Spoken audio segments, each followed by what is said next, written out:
Change to your face. Not there. No. Oh. Yeah, I see.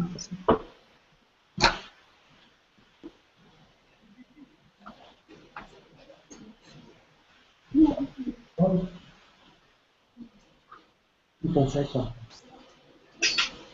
Hello, everybody.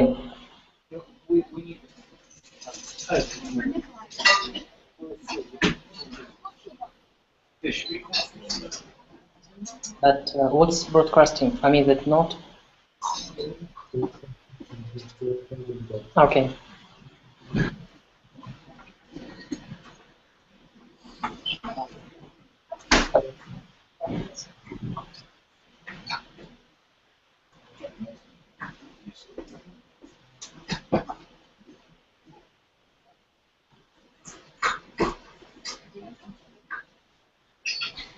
Everybody.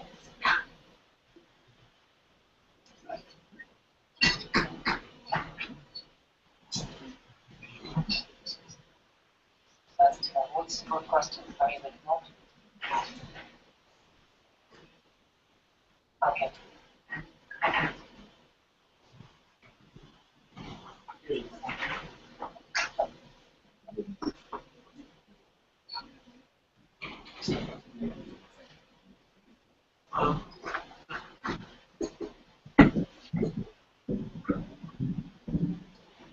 Thanks for coming.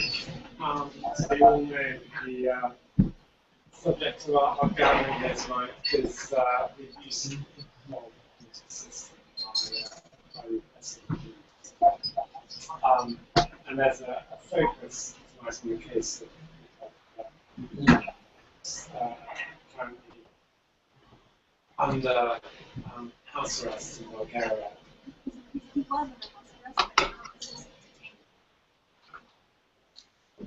So he's free to roam Bulgaria, and may be appears to be chambers of this extradited to Russia on untrammeled charges. But it's broader than that as well. So it's Nicholas' case. So I'll introduce Peter Chief Lisbon on the site of the Daily Telegraph and Lily McVeigh is from Fair Trials. She's a lawyer by training and they are leading. She's leading Fair Trials campaign on this subject. Eva Heikala is from Barris of 9 Bedford Road, and she has experience in challenging the returning.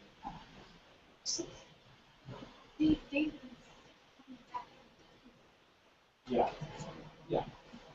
So David Tatter, who is from that, is a former Financial Times correspondent in Moscow.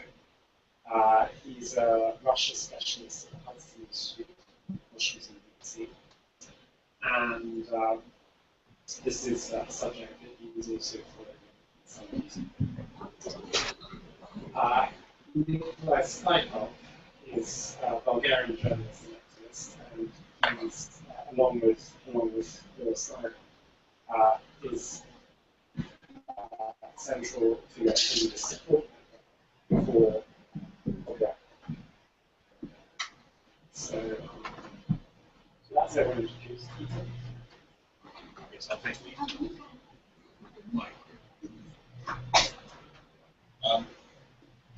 I'm Peter O'Gorman, the chief political commentator of the Daily Telegraph, and I started to take an interest in Interpol a few years ago when it became apparent that it was not the benign organisation that makes us sleep it's night, as we kind of encounter it in novels, Agatha Christie and so forth, Poirot, confronted with like some mysterious international criminal brings up his pals in Interpol to find out a bit more about it. And something like that, some of this goes on. Because a lot of good things go on with Interpol, but unfortunately, under the regime of the current Secretary General Ron Noble, it's also pals up with dictatorships, and it plays the role as a compass, really, aiding and abetting the search for against aiding and abetting dictatorships and dictators, hunt down and target their political opponents and their dissidents. This is not what Interpol is for. Rather than making us sleep better at night, it really is the sort of thing which should wake us up screaming.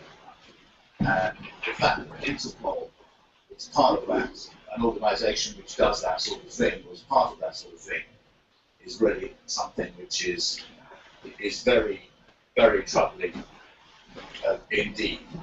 I am going to be followed by Lynn talking about fair trials, who's done so much work exposing the abuse of the so-called Interpol Red Notice. Interpol Red Notice, let's not forget, is meant to be put out there to enable us to hunt down terrorists who represent the threat to us all. There are terrorists in this world, and the fact that Interpol is allowing the Red Notice system to be abused in this way to hunt down just political opponents is unbelievable. I got approached by Laura Schneider a few weeks ago. She sent me a tweet about the case of Nikolai Kubiakov, who is, I looked into the case. Nikolai was a businessman who annoyed the authorities in Moscow. Our old friends at the FSB weren't very fond of him. He also made a nuisance of himself by supporting movements, and lo and behold, Ron Noble's Interpol was very chuffed well, at any rate, it hasn't expressed any problems when the old Red Notice went out, the internal technical phrase here, to hunt down Kubiakov, and Bulgaria, which I understand when I last looked is still a member of the European Union. Is that right? Is Bulgaria still a member? As the man from the Bulgarian embassy, yeah. You've done that. Good. Well done. Well done. And thank you very much. Anyway, to move on to anyway, when I was researching,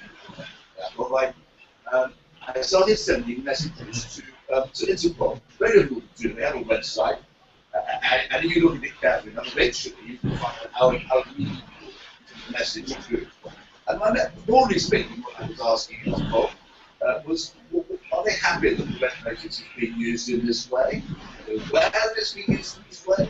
Can we have a statement from them about the use of this Red Notice, clearly to target somebody who appears to be a completely innocent man who happens to have fallen foul of Vladimir Putin's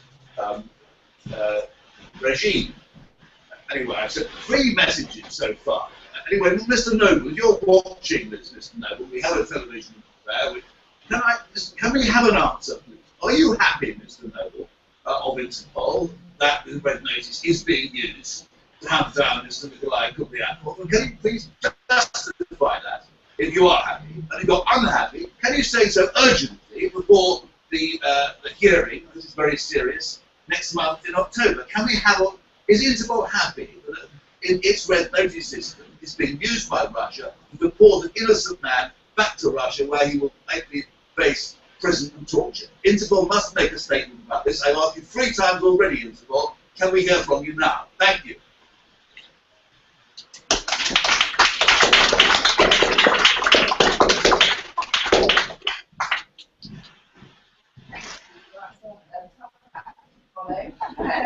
It's great to be this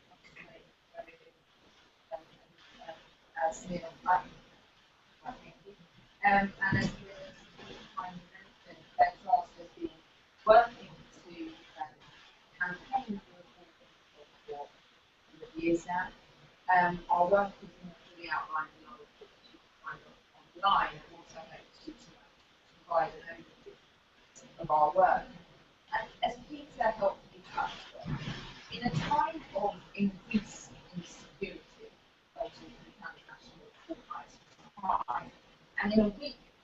Interpol has announced its efforts to help end the threat posed by the Islamic State, it's difficult to deny the necessity of actually police organisation, which circulates wanted alerts across the globe, enabling dangerous criminals to be apprehended for justice.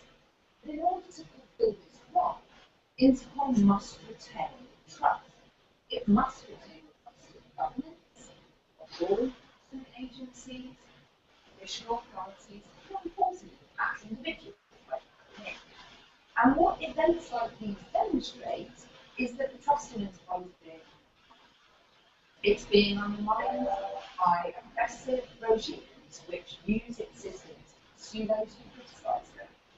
Either human rights activists like political opponents, and even journalists who dare to exercise their speech.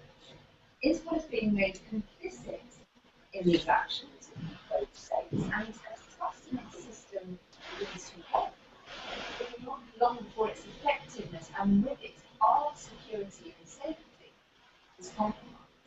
Tonight our focus is on the cases of the Interpol and the Red Notice by Russia, which Bulgaria is responding to. But Russia does not have the monopoly on refusing it. Was shown they're also using this system, as I said, in conflict. Take back after the Turkish origin, who was subject to a Turkish Red Notice. Based on allegations of flimsy evidence, including the fact that he participated in a very peaceful demonstration inside the European Parliament, challenging Turkey's treatment of its Bahar has successfully managed to fight Turkish attempts to execute from Netherlands, from Italy, and just recently from Spain. And all of those countries denied the extradition request from Turkey on the basis that the allegations were unfounded and that he never engaged in anything amounting to criminal activity. But still, the Interpol Red Notice remained. For months it remained, meaning that Bahar could not travel without risk of this happening again. Finally, we were able to get this Red Notice deleted through Parliament for Interpol. There are many similar stories. Benny Wender, the leader of the West African Independence Movement, who is now a refugee based here in the UK, back in 2011 discovered that his face was all over the Interpol website because Indonesia was trying to bring him back. Patricia Falea, the award-winning anti-Chavez journalist from Venezuela, who successfully sought asylum in the US, only to find that Chavez's government had managed to post a Red Notice and these alerts I've mentioned have now all thankfully been released, but not before the lives of these people turned upside down, like you see what happened. Red Notices don't only restrict, but they also lead to arrest, detention, and the threat of extradition back to countries these people fled from. And not everyone has access to legal advice, to financial advice, political contacts, to friends who are able to organise electoral fees to support them. But what can we do about this? Of course, the main answer is to establish open, pluralistic societies which rather than run for a political debate. And not particularly the people who take action to prevent all these systems. With countries like this in your club, you need to be really rigorous in enforcing your rules, which Interpol to do. While judging its success by the quantity of the Red Notices which are posed rather than the quality, Interpol has focused on making it easier rather than ensuring that these notices are adequately checked before they start to fly around the world. There's also a more effective process in which these alerts can be challenged. Interpol persists in a legal black box, it's immune from challenge in domestic courts. And it does have an internal monitoring body, it's underfunded, understaffed, and it has very limited expertise in making human rights assessments and red notices. Our campaign focuses on goals which we don't think we can achieve in actually a short time frame through internal reform of Interpol. Does it require the creation of new systems or new rules? It simply requires Interpol to start regarding the ones which already exist. Its constitution prohibits the red notice system. Its constitution also requires Interpol to abide by the spirit of the Universal Declaration on Human Rights. Our calls for reform have been echoed by international organisations and the OSCE, all of which are it's carrying out an internal review of its system, which we hope will lead to a changed approach. And just earlier this month, it's appointed a human rights expert to lead its internal monitoring body. Still a long way to go. We hope that by continuing to highlight these problems, events such as these, Interpol may one day cease to be yet another weapon to be determined to destroy the world, the life, and freedom of fighting for a world better.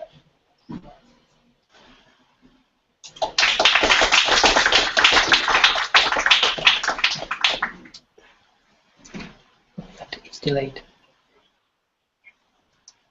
Thanks, Ina. There's a point you raised there about terrorism, which I just want to touch on. I returned today to Andy. And there's an interesting, rather sinister development in the UAE in the last couple of years.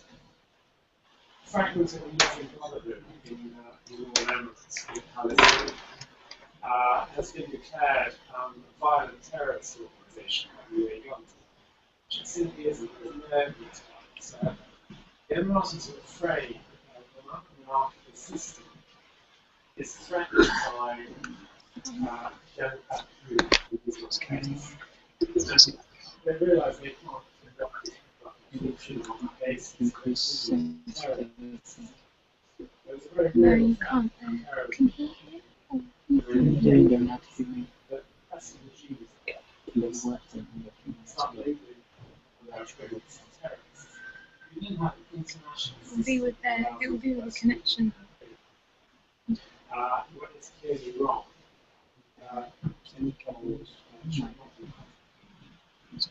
It won't make a difference. It's going to happen.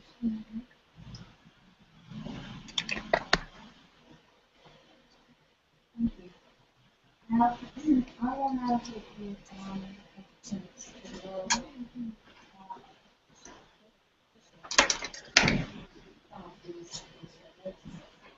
And whilst we come into the same for our website,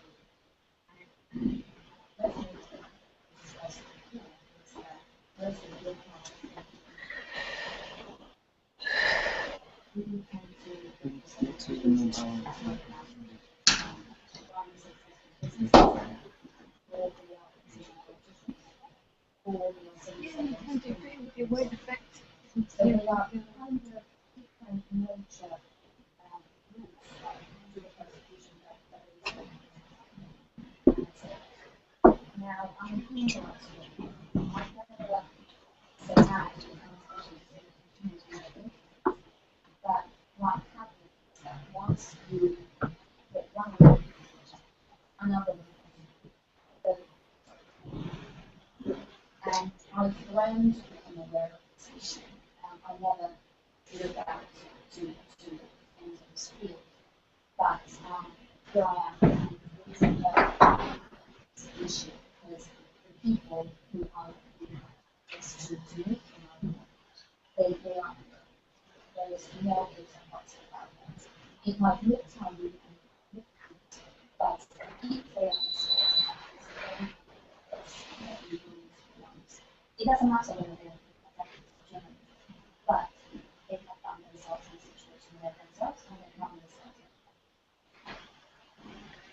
in my work, I look at red notices as only one kind of distinction.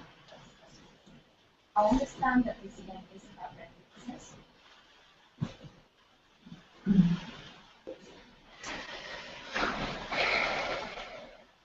Now, I understand that the event is about Interpol Red Notices.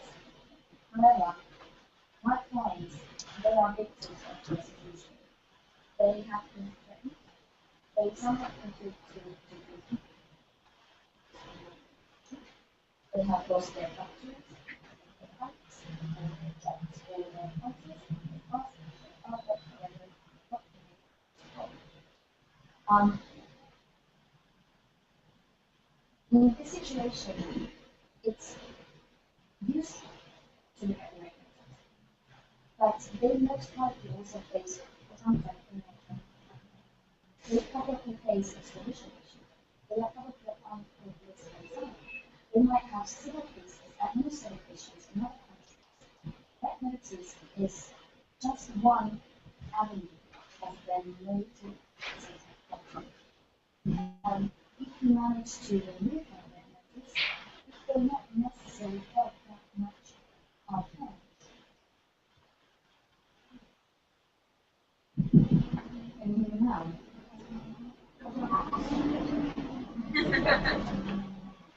Because look, we're streaming online and nobody's hearing. Oh. Just if you could speak closer to the microphone. So that's one aspect. What I wanted to explain that defeating the red notice is just one challenges that we face in an individual in the situation sometimes. Another issue is that it is not enough just to make robust representations. You have to find a place in the jurisdiction where they live. You have to fight the case in the home country where they face some charges, whether they are real or not. Ну, лучше стало лучше.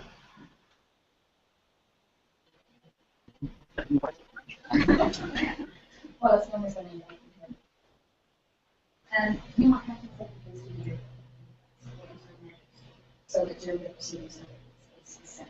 You might have to take it to the jurisdictions. I mean, these measures have to be taken quickly, robustly. You have to have confidence when you approach something in institution like this. If you come across that you can be put into the wrong place, and you will not feel comfortable for 2 weeks. You need to understand that there is a media who will follow if they don't act. However, after all this is done, if everything goes well, the charge is not completed, the red notice is there is still an aspect that the life is being rejected. Their lifetime work, whatever they work for, that was a year, that program, it's gone. For us as legal representatives in this field, it's very important that then we look the ways to how to start the process of giving access to those assets. That is a story for another day, but that is part of a wholesome package that we have. I just want to give you an overall view of how we work in this. And talking about the processes in Interpol, I find it as a lawyer extremely frustrating because nobody seems to mind that what they are asking us to do is to prove something that is very irrational. It is a logic. You could prove somebody's innocence. There's no standard to prove evidence. There's no laws of procedure. It is, I don't understand what is the logic in thinking when it comes to these references without giving us, as practitioners, any guidance. What is the criteria that we have to satisfy? But here we are. As we said, the need for reform is huge. And we accept that there are political organizations like practicing the United Nations. They all need reform one way or another. But however, these people extradite people to torture, to death. This is the situation. And this is how it has to be treated. I do not understand how this organization that can be seen to be contributing to criminal actions and still be allowed to exist. And having said all this, the anti-climax of all this whole process is when you receive this one letter from this organization that you have been waiting for a year, and it has one sentence: the Red Notice has been removed. There's no explanation, no apology. I'm sorry that we removed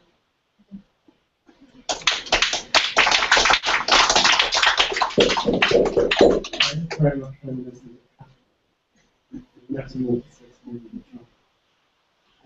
say, David Satter. Will I use this? Because I have I can remove that. The phone switch works. I am a former Moscow correspondent. I was, although I'm American, I actually started my career in Russia working for Financial Times during the Soviet period, and I've been writing about Russia, writing about the Soviet Union ever since. I recently had the occasion of being the first American journalist to be expelled from Russia since the end of the Cold War. And my personal experience is interesting in part because it demonstrates it, the EU is used the word Kafkaesque, but the Kafkaesque nature of the Russian legal system and political system. And that's an extremely important consideration right now as we examine the case of Nikolai Kafkaesque, who is possibly going to be sent back to that system, what I'm sure would be a predetermined verdict, on the basis of an Interpol Red Notice. The Red Notice definitely is issued on the say-so of the requesting government. And so the underlying assumption has to be that the government, that the country to which the person is being returned can grant him full legal rights in the process, and that he will be judged fairly. Well, to make that assumption in the case of Russia is not, it's more than unrealistic, it's just plain crazy. I personally do not think that anyone, with the exception perhaps of a serial killer whose crimes have been reported, will be sent back to the country because the legal system is so totally biased. In any case, I had an interesting experience, which a personal experience, I'll relate briefly because it's indicative. When it came time for me to be expelled, or should I put it another way, denied entry back into Russia, I was in Kyiv, renewing my visa, I went with the appropriate documents to the Russian consulate in Kyiv, including a letter authorizing the issuance of the visa. The consular officer was a very nice guy, and he took all my documents and said to me, he said, we've got a telex, but no approval letter from the Ministry of Foreign Affairs. Now, I've been getting Russian visas for a long time. The telex has always been synonymous with getting a visa. The telex includes the information that's necessary in order for the consular office simply to stamp your passport back to you. So I was completely taken back by that. I said, in your experience with the consular office, has there ever been a case where you've received an approval telex but no approval letter? He said, I've been doing this for 20 years, and this is the first time. I eventually called the Russian Ministry of Foreign Affairs, asked them what was going on. I said, don't worry about anything. There's a diplomat in the embassy called me tomorrow. He'll take care of the whole problem. So I called him, and then I found out what was really going on. He said that the competent ordinance, which is code phrase for the FSB, the security force, have decided that your presence on the territory of the Russian Federation is undesirable and barred from entry. Well, the point of this little story is simply that there's no honesty in the bureaucratic process at all. not a bureaucracy that is organized in order to carry out neutral objective function, but on the contrary, to serve the interests of the regime. In whatever form that takes, if that means falsifying documents, if it means ignoring procedures, the Russian legal system today is an instrument in the hands of those who are powerful. And one of the ways in which this is manifested very dramatically is the mass seizure of property inside the country, which was greatly accelerated after the arrest of Mikhail Khodorkovsky in 2003, and is going on at an extremely serious pace even now. By the best estimates, there are 100,000 businessmen who are now in custody in Russia. Many of them, actually, unfortunately, because I don't remember all of the exact figures, and I want to give them to you, I will have to refer to my testimony. But here are the statistics. Since 2000, nearly 20% of Russian entrepreneurs have become the object of criminal prosecution. Nearly 100,000 businessmen are serving sentences, and every year 75,000 entrepreneurs are arrested. Some of those are later, but are later free. Nearly 130,000 cases are started every year that have an economic character, and 2/3 of these cases lead to the collapse of the effective business. About 60,000 to 70,000 businesses ruined every year. Now, this does not reflect a vigilant desire to crack down on economic crime.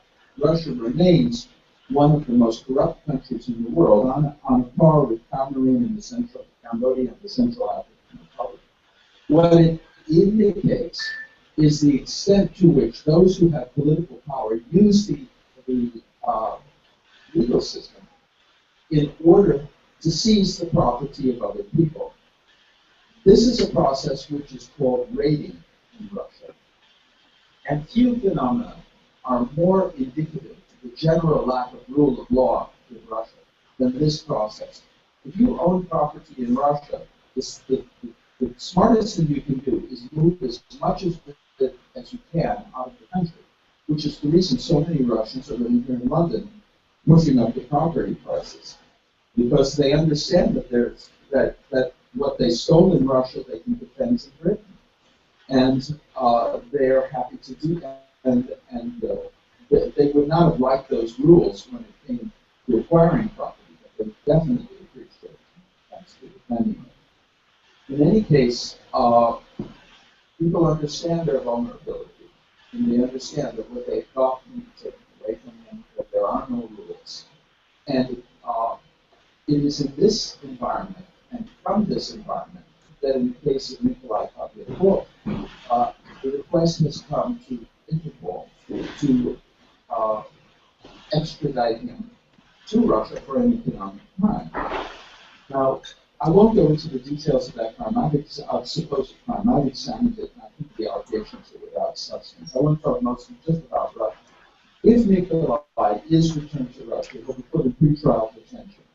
It is the practice in Russia not to free people on bail, but on the contrary, to keep them in pretrial detention for indefinitely, while with actually no real information as to when their case is going to be reviewed, when they will have a chance finally to make their defense. And many people in that situation of suspended admonition, under conditions in which the prisons are full of persons with tuberculosis, AIDS, and all kinds of other diseases that are very violent. Many people simply will agree to anything just to get out of there. They'll make any kind of deal. So therefore, I think that when Bulgaria agrees to detain Nikolai Khodorkovsky under conditions of which no other country, many other European countries have refused to do so, it raises questions as to the reliability of Bulgarian institutions. There a red notice issued at the request of a country which has no real legal system. She should not be taken seriously anywhere, unless, as I mentioned at the beginning, what we're dealing with is a violent criminal whose crimes are without guilt, cannot be questioned. So, I think in conclusion, there are a number of issues here. One is the question of European solidarity. Are we going to have some members of the European Union that are susceptible to Russian pressure, creating a general ability for the Russian government to avoid the moral consequences of its lack of legality and its lack of respect for law? Are we going to be indifferent to the fate of the individual? Now, to that, I was asking, I am an expert witness in the case of Nikolai, and I was brought to Sofia to talk about exactly the things that I've been talking about now. Unfortunately, the Bulgarian judge ruled that he did not want to hear the testimony of expert witnesses, which is itself absolutely heresy, because that means that he is presuming he knows everything there is to know about the situation in Russia, the country to which he is being asked to return an individual. And after he does so, he will have no ability to defend him. The minute Nikolai crosses the border, his fate is entirely in the hands of the people that he's been criticizing as one of the activists of the French human rights organization, Lucy Liberté. So I think that the case of one person in one country is actually, and a person who is not even widely known, is actually much more indicative of the state of law enforcement, not just in Russia, but in the European Union.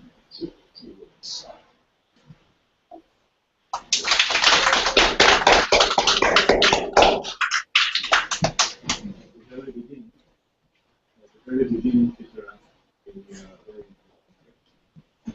if Bulgaria is still a member of the European Union. We also raised the same question in a different way. I want to this technical answer that is Bulgaria is in the state It's not a matter. members of the Union, but it's under monitoring mechanism, mainly because of its legal system and it's exactly the same legal system that now Nikolai depends upon be extradited or not in Russia, in this case 10 years ago. So I would like to say a few words about the situation in our country and the legal system especially, because it's the major reason for the introduction of this monitoring mechanism in transmission is the deepening problem of the legal system, the judicial system. And it unfortunately doesn't seem to improve with the years, as this year monitoring report in January was actually the strongest ever. And it raised issues like how the institution actually work, because of some scandalous assignments, and the main reason is that the expectation to have a single case where a politician or a member of the high judicial system to be sentenced, the expectation of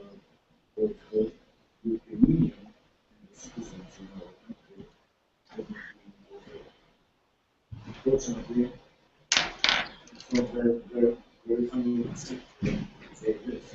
In 25 years, there is no single case that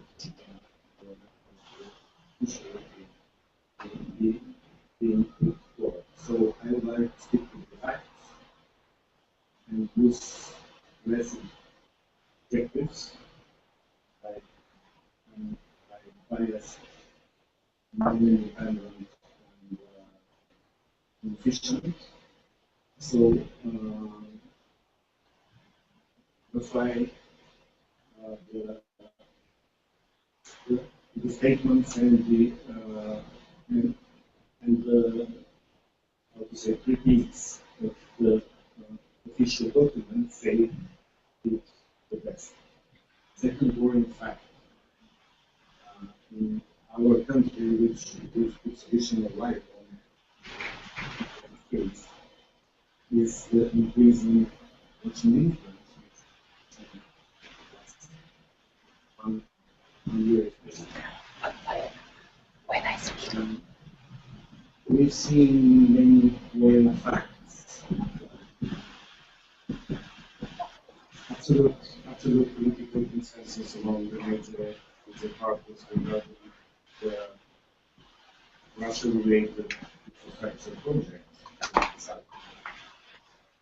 Despite the fact and the critics from the European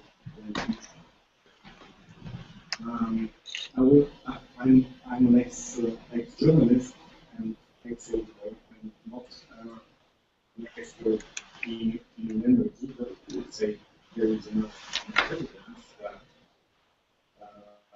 this figure is very questionable. Its overall valuation and so on. But we see this very strange political consensus that major political parties to go at any price, and we have actually seen the major lowest point of confidence between the Bulgarian institution and the European institutions because of this very project, which serves Russian geopolitical interests. Another sign of rising Russian political influence is open speech, open anti-European speech in the biggest anti-Maidan and pro-Russian way that you can see, starting from the famous Eurogay firm, everything in EU labeled like this, opposing to Russian, to the Russian strong position.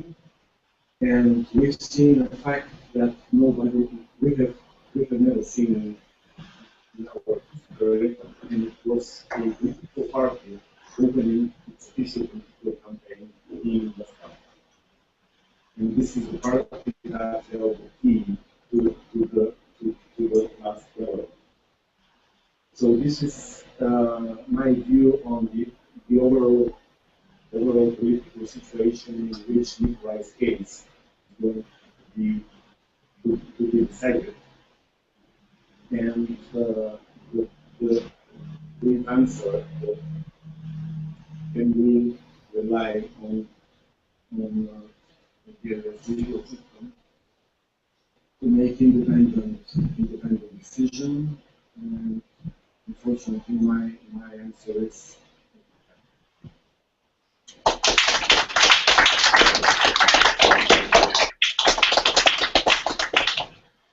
it reminds me that it has been very cheesy Bulgarian position with the royal assassinate. And it's why I reject the concept of it's been just another rule. Any other connections in the platform? Hello?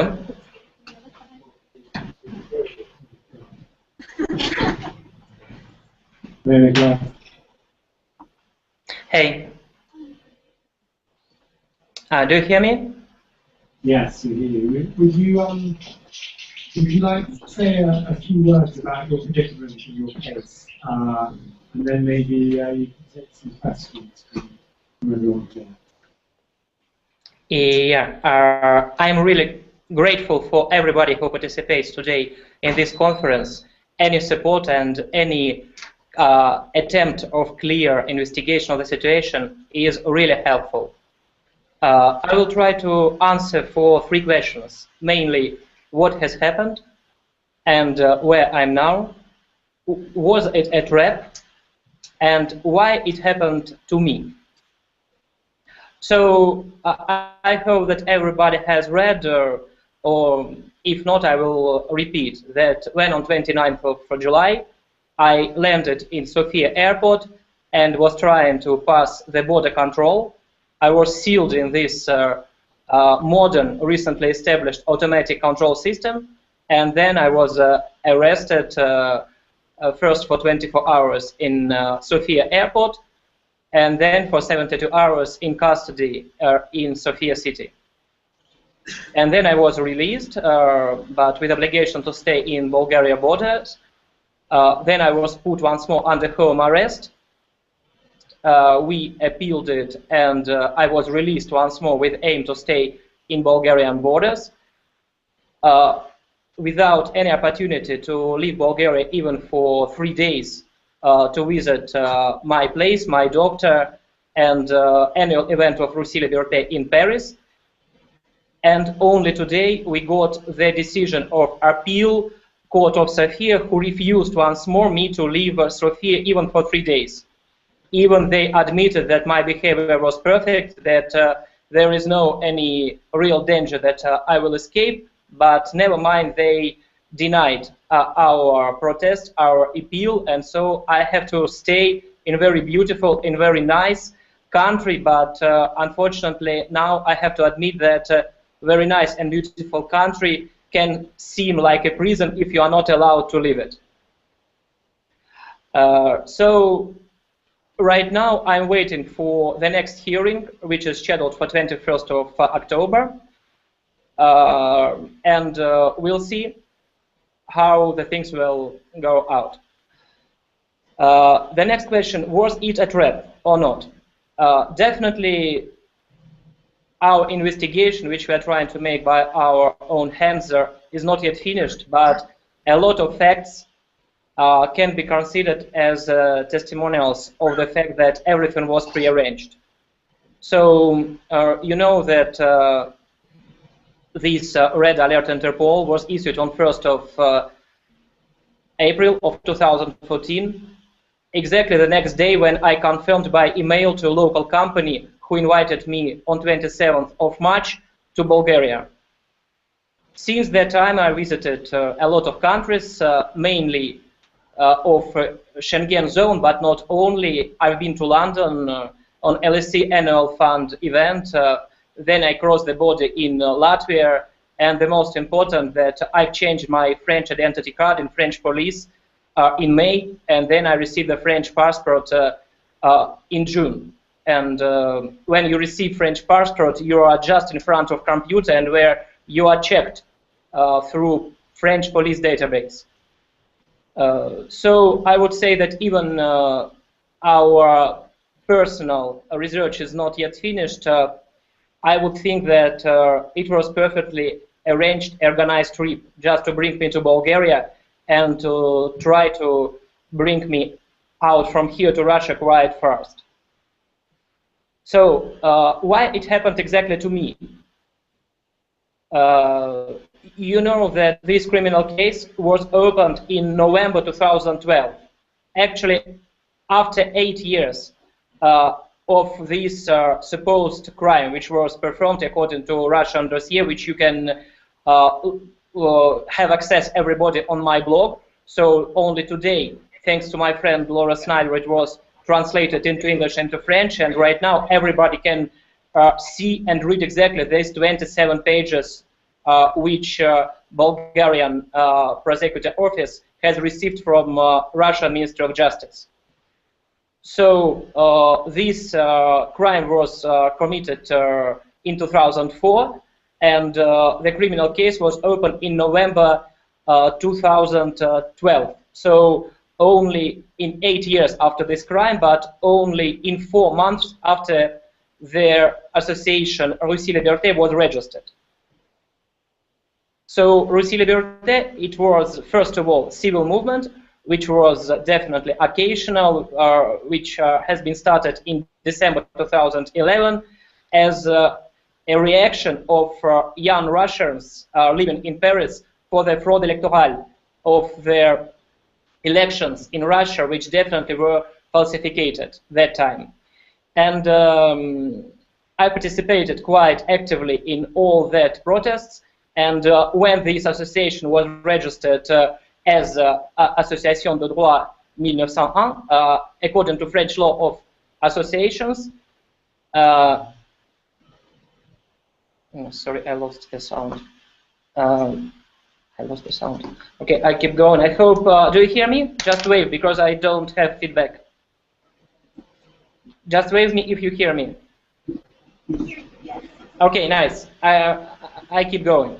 So this association was registered in 2012, and the main idea of this association, Russie Liberté, which was registered at the time on my home address, was exactly to, first of all, to promote the democracy in Russia and to inform their French society about the real state of association of democracy in Russia.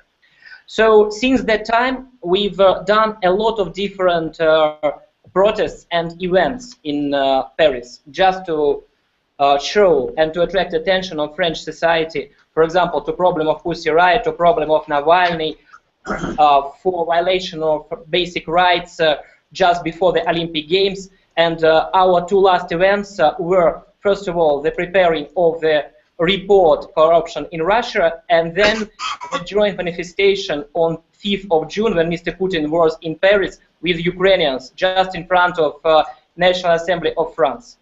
So I would say that I totally get the Russian services, because I've done a lot of bad things for current Russian government, it's for sure. But why exactly me? Because I'm not an official leader of this association.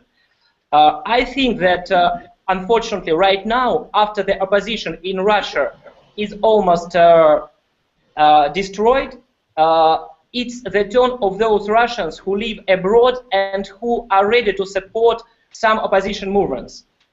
So I think that not only me is right now in this list, and not only for me it's dangerous to visit the countries like Bulgaria. And unfortunately, I think that there is a list of persons who are essential to be punished. And definitely right now, they have already some results. For instance, a couple of my friends who were ready to support the independent media, which were going to start in Paris, they refused now, for sure, because they say, Nikolai, we see what problems do you have. So it's the answer for my third questions. And I'm ready to answer your questions if you have. Once more, thanks for everybody. Thanks for Peter, for Neil, and for Laura, who has started this meeting. Nikolai,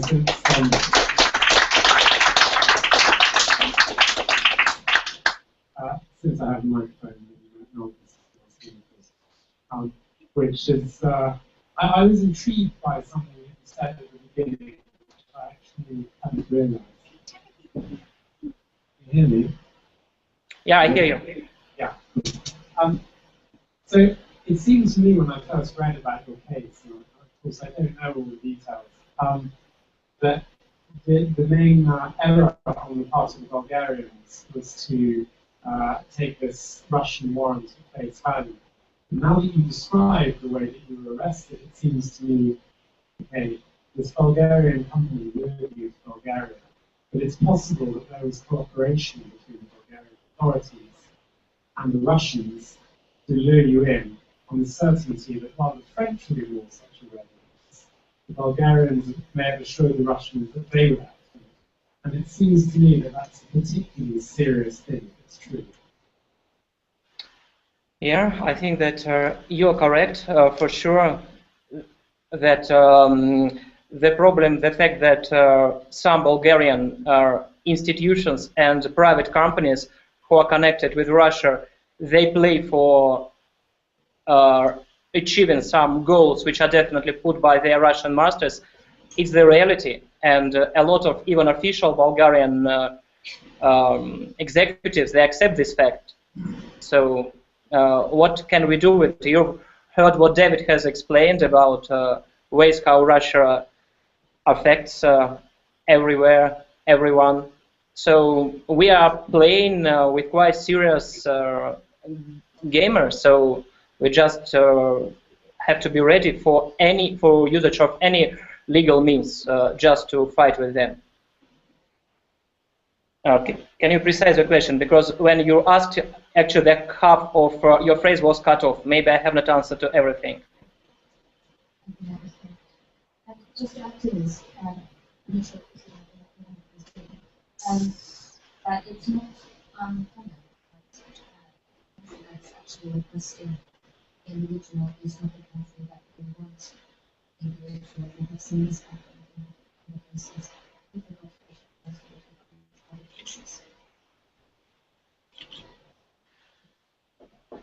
Nikolai, do you want to say anything about that? You see that unfortunately I can hear not all of your phrases, but I'm trying.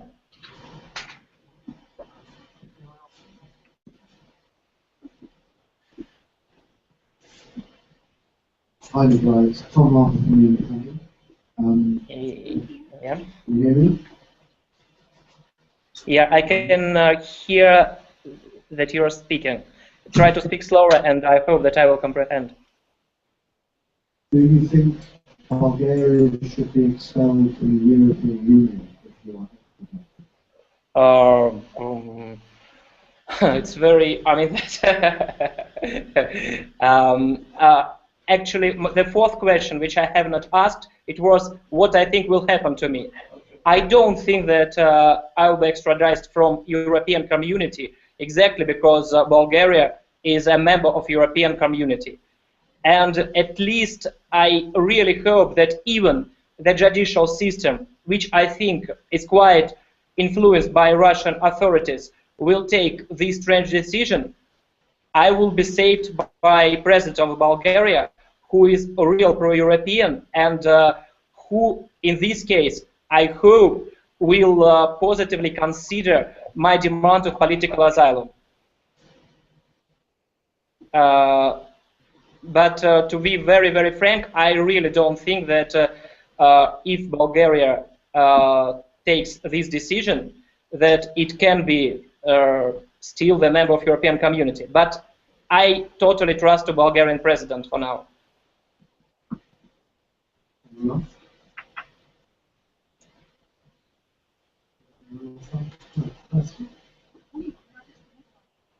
Yeah, absolutely.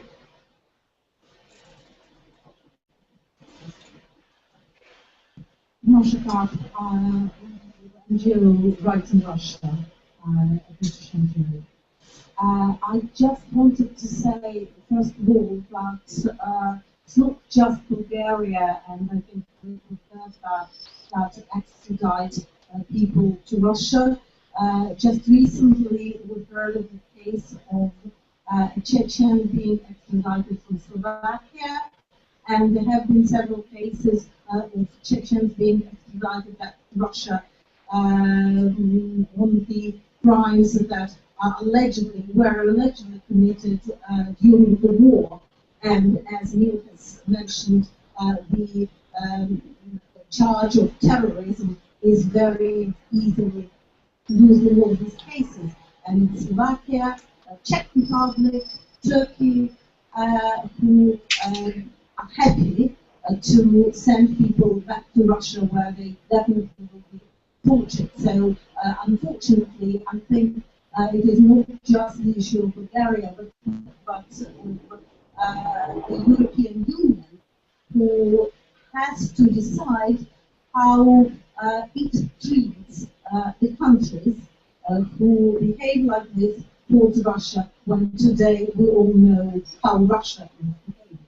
But the question that I wanted to ask Nikolai, that was a comment, and the question I wanted to ask Nikolai was, how much do you think your detention was related to your business activities in Russia? Because David Satter was talking very much about raids and raiding and acquiring somebody else's property. Do you think there is something like this behind your detention? Thank you very much.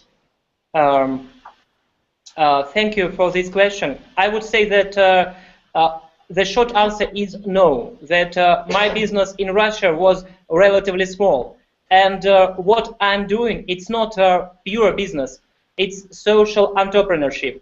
So definitely I had some problems with the Moscow government, but not because of the fact that my business was really attractive, but because I've shown that the sums which are spent by Moscow government officially for support of aged people are twice bigger than any professional, non-governmental, private operator of nursing homes can propose.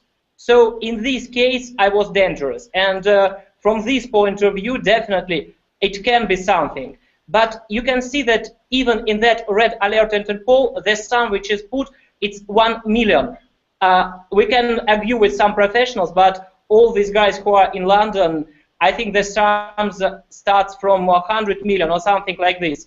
So I don't think that this is connected to attempt to seize my business. Yes, definitely, I was obliged to sell what I had in Russia for quite a diminished price, but once more, it was not a real big money which all the Russian system can fight for. So I still think that it was and it is a politically motivated case.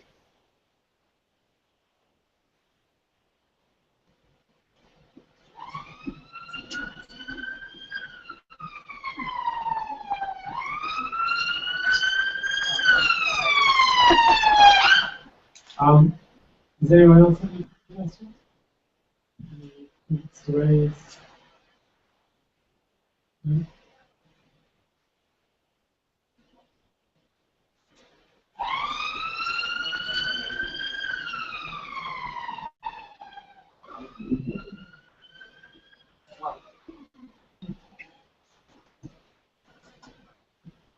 I'm in no position to say a lot of things. Not this issue.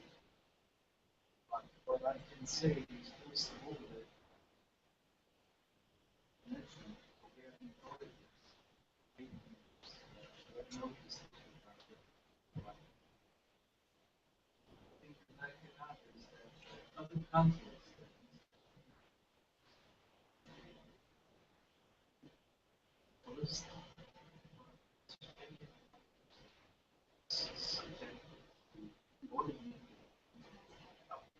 except for UK. So that's the only from this aspect. On the other hand, it has been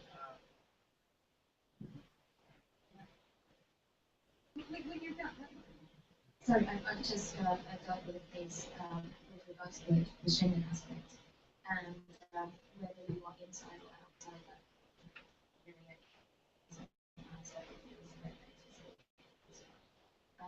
In fact, my client was still inside the area, but the passport is nevertheless checked, the system is nevertheless checked, the data is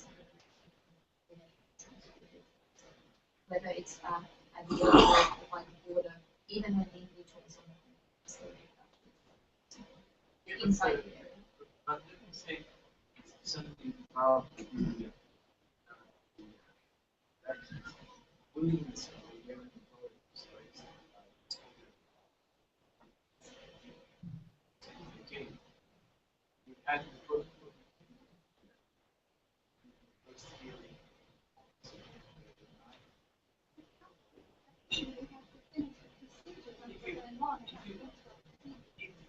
If the argument that Bulgarian authorities are willing that they have it, but still they are following. procedure.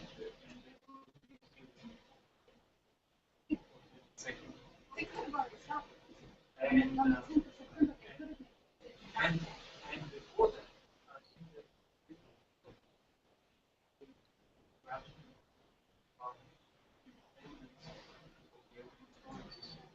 influence that Russia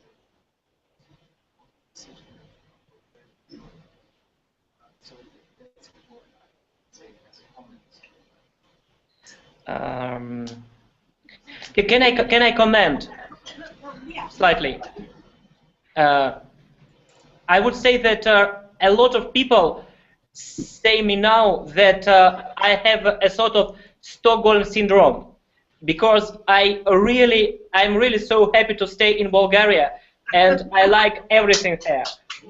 So I mean that even those wards in custody, which discussed with me Mr. Putin, and I would say that I was handcuffed, and they asked me, Nikolai, why don't you like Mr. Putin? If he comes to Bulgaria, it would be so nice for everybody. They did not beat me, so, and I consider it as positive sign. So I am sure that if I'm in Russia, all the wards, these uniformed big guys, they would kill me already, only for the fact that I'm against Mr. Putin. From this point of view, I totally agree that from the beginning, Bulgarian authorities were obliged, according to Interpol alert, to arrest me, and what they've done afterwards, that to leave me outside of custody, it's quite nice. But I really don't get why, for example, Bulgarian court did not allow two witnesses who have come from different countries just to testify. I really don't get why after 2 months of my staying here in Bulgaria, they did not allow me to visit my doctor in Paris for 3 days. Because it's evident that if I escape from Bulgarian, this limit of my, France will extradite me immediately. It's in Europe. It's very clear. If I don't come to Bulgaria back, I will be extradited by France. So from this point of view, I would say that afterwards, not everything was according to normal procedure, if we consider it from normal point of view. But once more, I totally get the position that from the beginning, they've done what they were obliged to do. Thank you. I'd like to just one comment there. The court on September 10th had the option of deciding not to. They could have said the documents that the Russians have filed are insufficient, and on that basis, we will not extradite, and they could have let it go. And they didn't do that. They didn't do that. They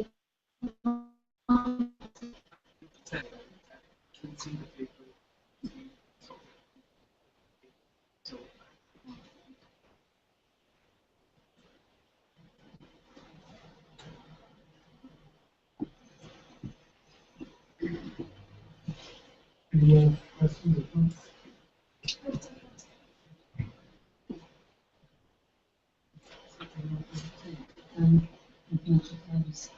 It's more a generic question, as I'm not that familiar with the case overall. So, in the leaflet section of files in the report, you mentioned the rapid rise of the Interpol system and Red Notice system, the amount of Red Notices filed, and you also mentioned the regime within the current head of Interpol.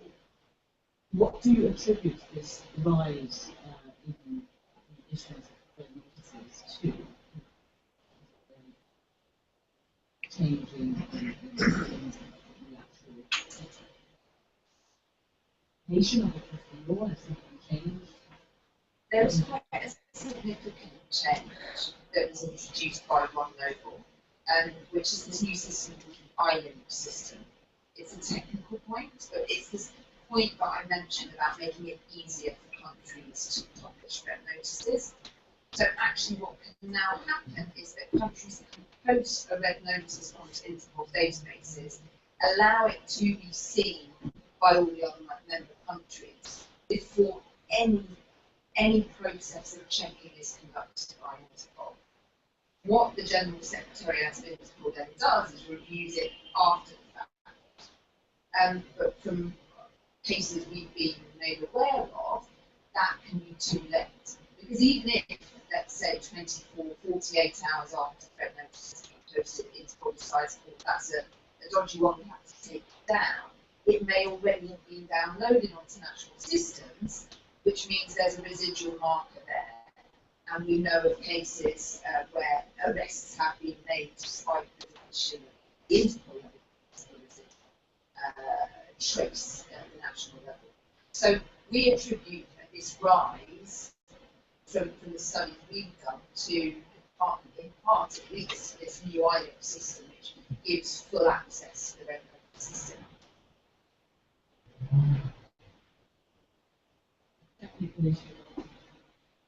Well, I mean, I think that there is, I mean, if you look at our, what I've got figures in my mind right now, there's a notable increase from the introduction of the ILIP system. There was a notable rise in the number of red notices.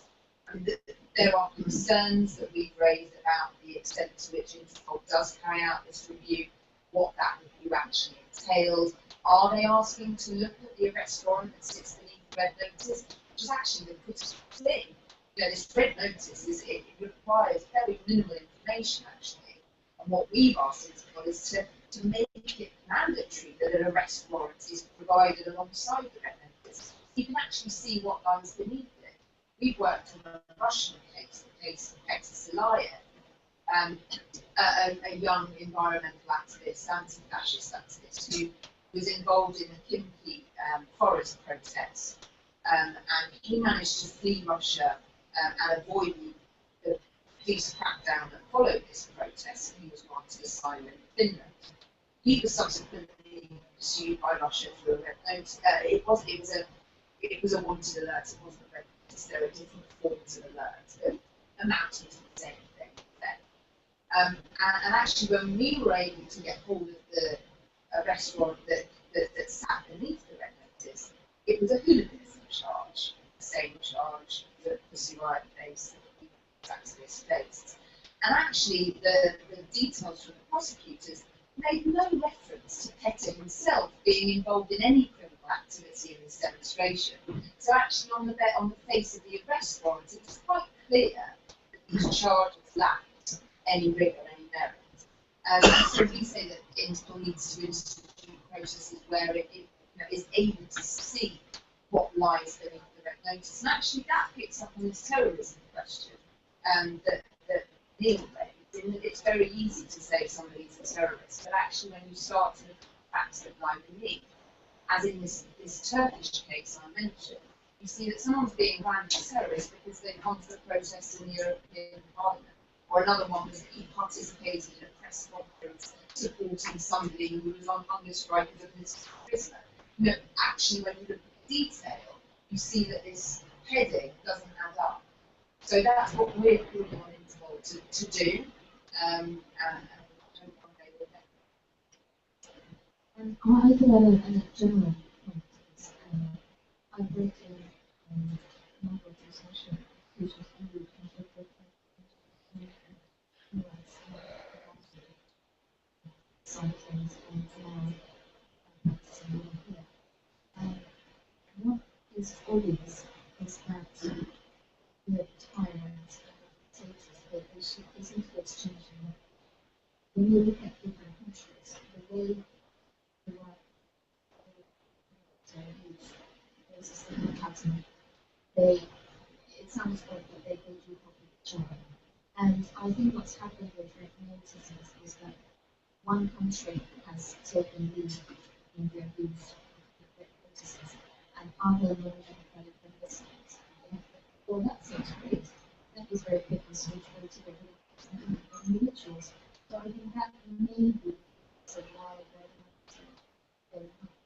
And as of today, it seems that there's really no way the organization itself is being exchanged.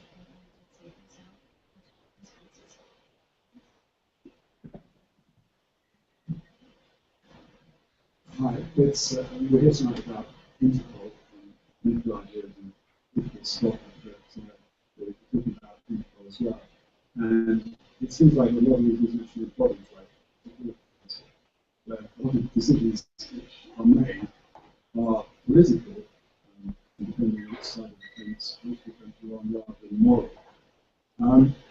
Is there actually a future for bodies like Interpol, where at the moment we're talking about something that seems like something like country, where they can just put red notice up on it and everyone can see it and you can act upon it, where there's no seems to be no moral or intellectual input into it, and it just goes up there. I mean, where should Interpol be in 5 or 10 years? How can it be? Should it be a massive overhaul? Should it even exist at all? There's all these different people like Putin and other people pulling different directions and trying to use these bodies. Well, I listened very carefully to what Libby said much earlier. You said to operate in a transparent way and do what it says on the tin. There wouldn't be a problem. What I strongly suspect is the issue is that in order to make it work, you have to do compromises. In other words, I guess, this is only a guess, that if you need Russia to cooperate in extracting people from Russia,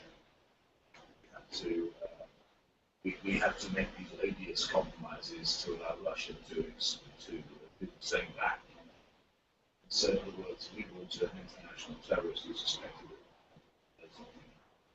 Sure. They'll say, well, yeah, but we want to, if you like, break us the Red Notice. And I can't. So, in other words, it is ridiculous. It looks to me a hopelessly morally compromised organisation.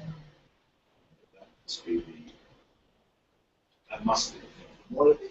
Otherwise, it's conduct under the Secretary General of Interpol, who's quite unable to account himself, unable to explain himself, hasn't answered any of the questions I've sent him, is quite inexplicable.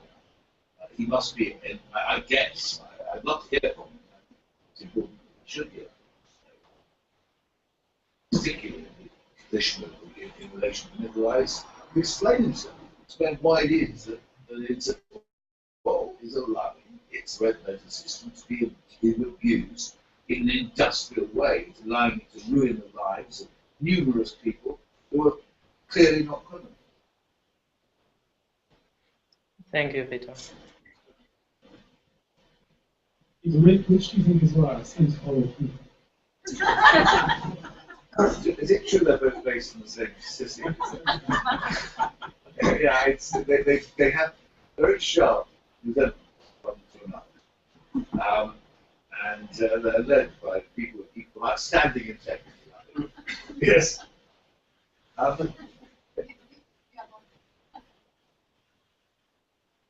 Any more points or questions? Nicola, would you like to add anything? Hang on. One point about the reform. The reality is like that. When you look at any other international organizations where there are representatives of heads of states and ambassadors and general assembly here to do other organizations, some of those ones are even it is the same kind of political organization. When you sit around that table and there's countries like Russia, it's not Interpol in that state, it is those member states and the representatives of the states. It is those people who make the decision that happens. In a sense, there's no, it's just a collection of states who decide to do something or not to do something together. And if the member states are not going to do something, then it doesn't happen. So it's not, the decision is not made in the army, it's made in you cannot reform this organization without Russia. So yeah, that's the reality.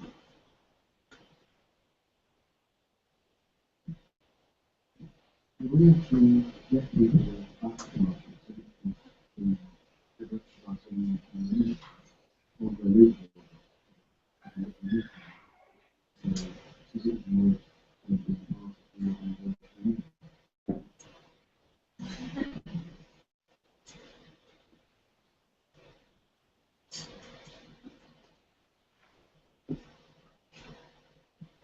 So my question is regarding the Party judgment a few years back that the US got something wrong, and then the European Court of Justice. It was held that terror fortress, which US armed tribes and on, also led to human rights abuses and the day, and by the US a lot of times. It's important to know that this is a global issue, and particularly with human rights nations, where they are allowing states and private states to take a very hard line against anyone accused of being terrorists or perceived as terrorist. And I do feel there needs to be a global reform to stand with states, whether you think we don't have.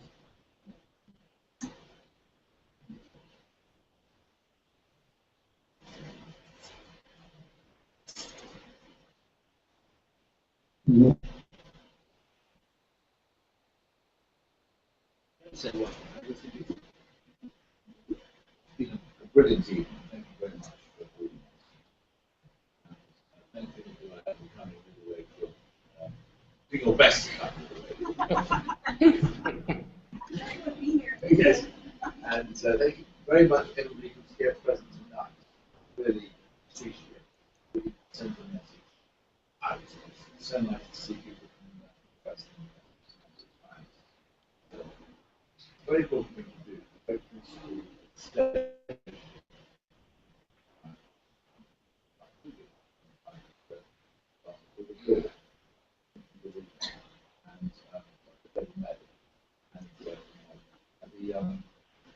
And so that it's been wonderful. And also, I want to say very much, we were slightly surprised, absolutely right, hugely impressed.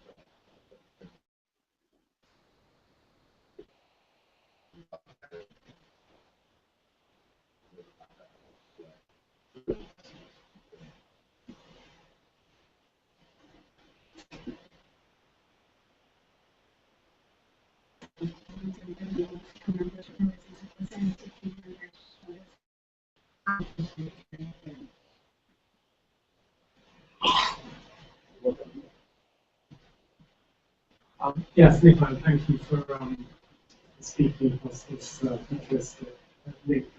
And I hope that you're heartened by this evening's event, and that you know that your fate is not obscure. It's being watched. It will be published. It's obscure to you. Yeah, sometimes the can is not really good. Sorry for me. Actually, I did not get the last. Can you hear me? Yeah, now I can hear you. Yeah. Okay, what Neil said was, you are now alone. Oh, okay. It's really supportive message. Really grateful for everybody, for all my friends, and for my friends, which Bulgaria and not only Bulgaria are full of now. And to feel this support, it's something which I am sure will help me to overcome everything. And once more, I think that this case will help not only to me, but to all the European community to feel itself like a real community. So in front of external danger, to defend its citizen and to forget for a while about the internal borders. And really, right now, when the Russian regime is a real danger for all the Europe, only all together we can defend our state like European community. And I'm ready to do everything which I can do for it, and I will continue my political activism just to assure the prosperity of Europe and definitely the changing of situation in Russia and in Bulgaria also. Thank you.